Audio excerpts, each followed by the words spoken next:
আসসালামু আলাইকুম। সবাইকে পবিত্র ঈদুল আজহার আগাম শুভেচ্ছা। সামনে যেহেতু কুরবানির ঈদ, আমরা সবাই গরু কুরবানি দিব। আর গরু কেনার ক্ষেত্রে আসলে গরুর কতটুকু মাংস হবে, অথবা আমি গরুটা কিনে টকছি বা জিতছি, এসব চিন্তা করা আসলে যদিও উচিত না। তবে আপনি যদি শেয়ারে কুরবানি দেন, আপনি যার সাথে শেয়ারে কুরবানি দিবেন উনি কিন্তু আপনাকে এসব ব্যাপারে ছাড় দেয় না। এর জন্য আজকে আমরা শিখব পিতা দিয়ে কিভাবে আপনি গরুর হাটে শুধুমাত্র পিতাটা নিয়ে গেলেই আপনি গরুর ওজন কতটুকু, মানে গরুর মাংস কতটুকু হবে, অর্থাৎ গরুর দামটা ঠিক আছে কিনা তা আপনি নির্ণয় করতে পারবেন। তাই সবাই একটু মনোযোগ দিয়ে ভিডিওটা দেখবেন।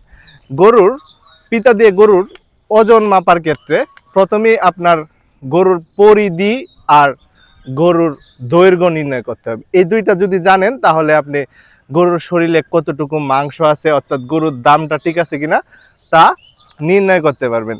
প্রথমেই আপনার যদি গরুর পরিধি নির্ণয় করতে চান তাহলে আপনার গরুর গজ কিন্তু চিনেন, আমি যেখানে হাতটা রাখছি এটা হচ্ছে গরুর গজ। গরুর গজের পিছন থেকে আপনাকে গরুর সামনের পা পর্যন্ত পরিধিটা মাপতে হবে। এভাবে পুরাটা মাপবেন আর কি।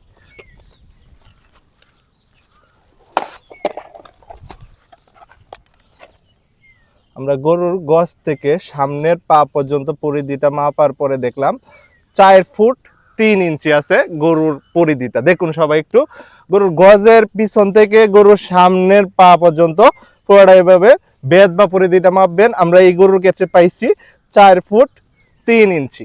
এখন আমরা গরুর দৈর্ঘ্যটা নির্ণয় করব।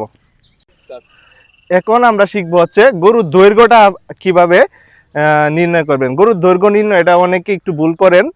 গরুর সামনের পায়ে দেখুন একটা হাড্ডি আছে, এই হাড্ডি থেকে পিছনের পায়ের হাড্ডি পর্যন্ত আমরা যে গরুর দৈর্ঘ্যটা মাপতেছিলাম, মানে ওজন মাপতে চাইছিলাম, এই গরুটা একটু ডিস্টার্ব করছিল, এজন্য আমরা হোয়াইট বোর্ডে চলে আসছি। গরুর দৈর্ঘ্য মাপার ক্ষেত্রে আমি বলছিলাম গরুর সামনের পায়ের হাড্ডি থেকে পিছনের পায়ের হাড্ডির পর্যন্ত দৈর্ঘ্যটা মাপতে হয়।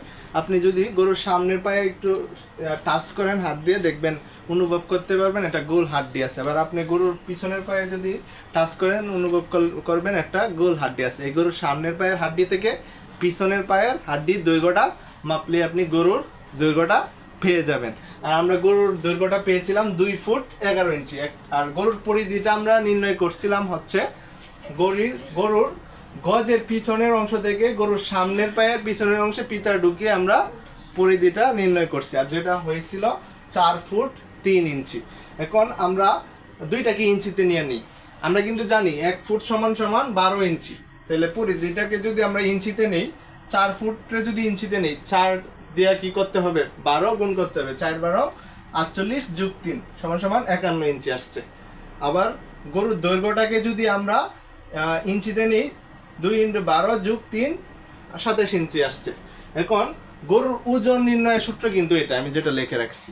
গরুর ওজন নির্ণয়ের সূত্রটা হচ্ছে গরুর পরিধি গুণ দৈর্ঘ্য, মানে পরিধি স্কয়ার গুণ দৈর্ঘ্য ভাগ 660। এটা বের করলে আপনি গরুর ওজনটা বের করে ফেলতে পারবেন। তাহলে আমাদের গরুর পরিধি আসছে কিন্তু 51। এই গরুটার ক্ষেত্রে পরিধি আসছে 51 গুণ দৈর্ঘ্যটা কত আসছে 27। দৈর্ঘ্য আসছে হচ্ছে 27 ভাগ 660। কত আসে আমি যদি একটু করি ক্যালকুলেটরে, আপনারাও এভাবে করবেন। 27 গুণ 51 ভাগ 660 আসছে হচ্ছে 106.40। 106.40। এখন 106.40 যেহেতু আসছে, এটা কিন্তু গরুর টোটাল ওজন, মানে গরুর চামড়া আছে, চোখ আছে, মস্তিষ্ক আছে, হাড্ডি গুড্ডি আছে, শিং আছে, অনেক কিছু আছে। তো গরুর মাংস না, ঠিক আছে? এগুলা কিন্তু কাউন্ট হবে না। সচরাচর গরুর মোট ওজনের 55% অথবা 60% তাকে হচ্ছে গরুর মাংসের ওজন। আমি কি বলছি, গরুর টোটাল এই ওজনটা যেটা বের হয়েছে, এই ওজনের 55% অথবা 60% থাকে গরুর মাংসের ওজন। আমরা যদি 55% বিবেচনা করি, কমটাই ধরি, কমটা তো একটু রিস্ক ফ্রি, ঠিক আছে। আমরা যদি 55% বিবেচনা করি তাহলে দেখি এই গরুতে আসলে মাংস কতটুকু আছে আর এই গরুর দামটা অ্যাকচুয়াল কত বাজারের দামে, তাইলে 55% যদি বিবেচনা করি তাহলে কি করব, আমরা 55 দিয়ে গুণ করে 100 দিয়ে ভাগ করব। এটা তো সবাই জানেন শতকরার অঙ্ক। এটাকে যদি 55 দিয়ে গুণ করে 100 দিয়ে ভাগ করি তাহলে আসে হচ্ছে 58.52। এটা হচ্ছে গরুর টোটাল মাংস আছে হচ্ছে এত কেজি, 58 কেজি 5.52 এরকম আছে আর কি অনেকটা। এখন আপনি দেখবেন আপনার এলাকায় গরুর মাংসের দামটা কেমন। এটা এক এক এলাকায় এক এক রকম দাম হইতে পারে। আমার এলাকার যদি হিসাব করি, আমার এলাকায় প্রতি কেজি গরুর মাংসের দাম হচ্ছে 720 টাকা, 720 টাকা। তাহলে আমার এলাকা অনুযায়ী যদি হিসাব করি তাহলে এই গরুটার দামটা যদি হিসাব করি তাহলে এটা কি করতে হবে, 720 দিয়ে গুণ করতে হবে। গুণ করলে হবে হচ্ছে 42,136.2 টাকা, অর্থাৎ 42,137 টাকা আমরা বলতে পারি। এটা কি আসলে, এটা গরুর মাংসের দামটা আসলে এভাবে নির্ণয় করতে পারবো, মানে গরুর মাংস এখানে টোটাল এত টাকার গরুর মাংস আছে এই গরুটাতে, ঠিক আছে। এভাবে আপনি গরুটা কিনে টকছেন না জিতছেন তা হিসাব করতে পারবেন শুধুমাত্র এই প্রসেস ফলো করে।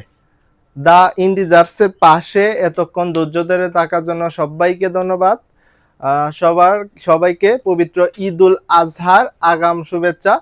আসসালামু আলাইকুম।